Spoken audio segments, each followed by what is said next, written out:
in May of 2020, like many people at the beginning of the COVID pandemic, people didn't know what to do. They wanted to create art. They wanted to do things to help fundraise for charities. You did this extraordinary thing. Hi, did you ever hear the story about Andy Serkis?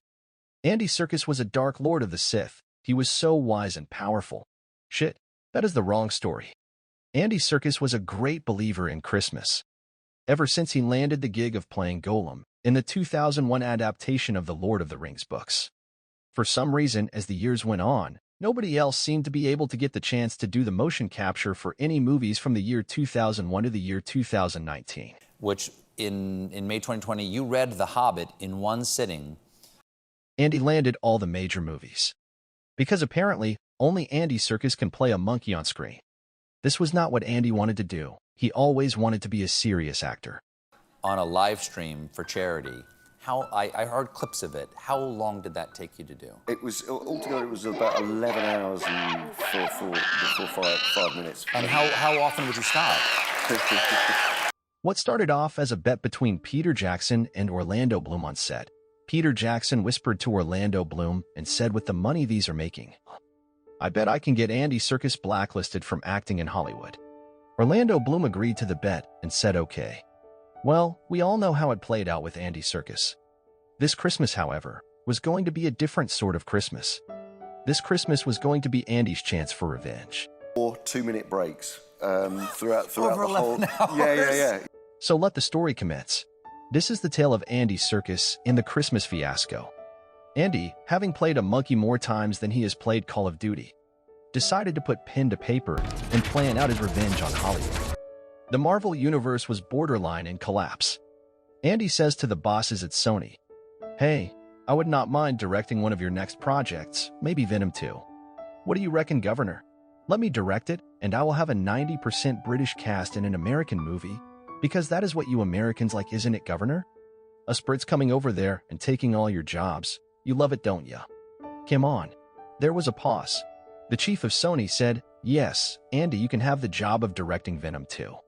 This was stage one of Andy's revenge plan to Hollywood, who has made him into a monkey for his entire adult acting career. Yeah, because I wanted to feel like I was, the whole idea behind it was to take everybody, like you say, everyone's trapped indoors.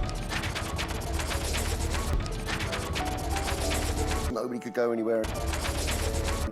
What better than to go on a quest, on a journey?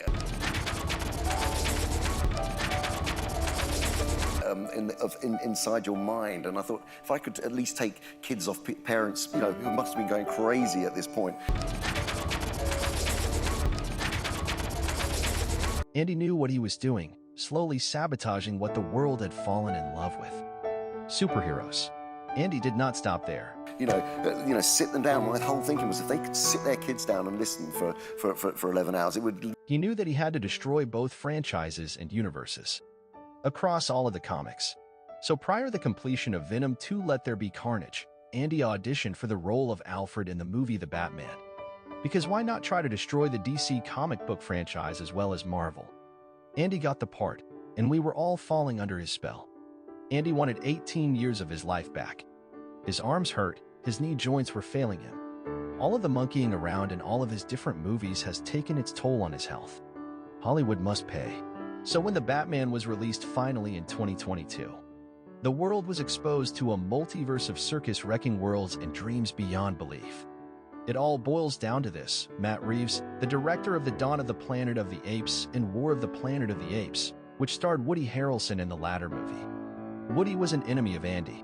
Andy hated the fact that he was outacted by the portrayal of Woody as the villainous colonel in War of the Planet of the Apes. It stuck with him until he got the chance to direct Venom 2. It was here that Andy plotted his revenge on Woody Harrelson. Woody, you were so good in War of the Planet of the Apes that I want to direct you as Carnage in the new Venom movie that I will be directing, me, Andy Serkis. Woody said, sure, why not, Andy? Not knowing that Andy was plotting to destroy his career with one movie. Everything was coming together like he had planned. The wheels were in motion, and they were spinning beautifully to what Andy was about to do. So the first day of shooting Venom 2 had arrived. Andy was nowhere to be seen. Woody Harrelson was angry. He did not know why he was in Britain in the pouring rain. He wished he had never agreed to it. Tom Hardy was nowhere to be seen either. Woody could not understand any of the rest of the cast because of their British accents. America during the 1920s, Prohibition and... Andy eventually arrives, 3 hours late.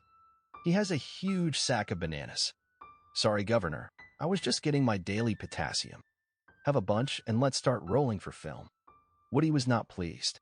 With a body of work which includes Cheers, Natural Born Killers, and Zombieland, he could not believe how disrespectful Andy was being. Here Woody changed the script a little. Don't worry, at this short notice it won't matter. Who is up for monkeying around with me for a bit? Come on. And with that, Andy slips into monkey mode. The vein in Woody Harrelson's head started to show. Andy kept on screaming around the studio. That is a wrap for today, guys. Same time tomorrow. Here's your new lines for tomorrow, Woody Governor. Andy said. Woody did not reply. Weeks, then months went by. Filming did commence, and the movie reached its deadline. It was released around the same time as Halloween Kills and was greeted with a terrible reception. Pure disappointment from all of the fans. Andy Serkis had achieved phase 1 of his destruction of Hollywood. You might be wondering why Andy was so resentful towards these franchises. The reason being, back when the MCU was first in development, way back before the Marvel machine was a guaranteed cash generator, Andy was bitter that he was never casted as Thanos. He did not understand why they would go for Josh Brolin over him. He did not have the experience that Andy had. Andy had been bitter at only being cast in Black Panther as a forgettable villain. He wanted to be more than that. He wanted to be the worst villain in the Marvel Cinematic Universe. After seeing the success of Infinity War and Endgame, Andy was furious. Furious enough to want to end the superhero genre for good. Thanos will go down in history as the best of the villains from the MCU. And Andy never got the chance to do that. Maybe it was because Thanos was too upright. Or maybe people were just sick of seeing Andy Serkis winning awards for monkeying around in every movie he is in.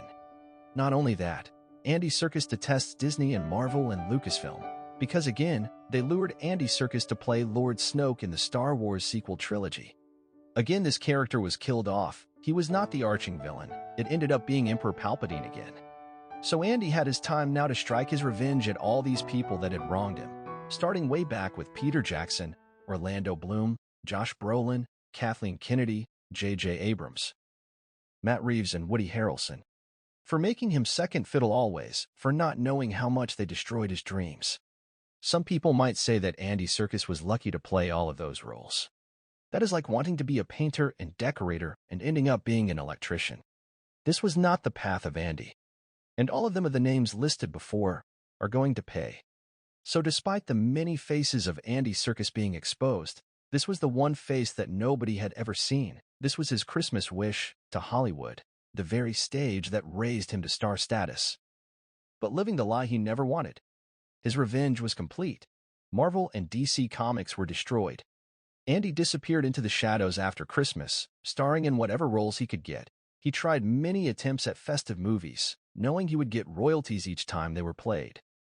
Mostly low-budget Hallmark movies, but still it was a living. And Andy got to do the serious acting that he had dreamed of since being a child and watching his favorite westerns with Clint Eastwood. The moral of the story is, be who you want to be this Christmas. Do not be confined to the world and clutches of what is expected of you.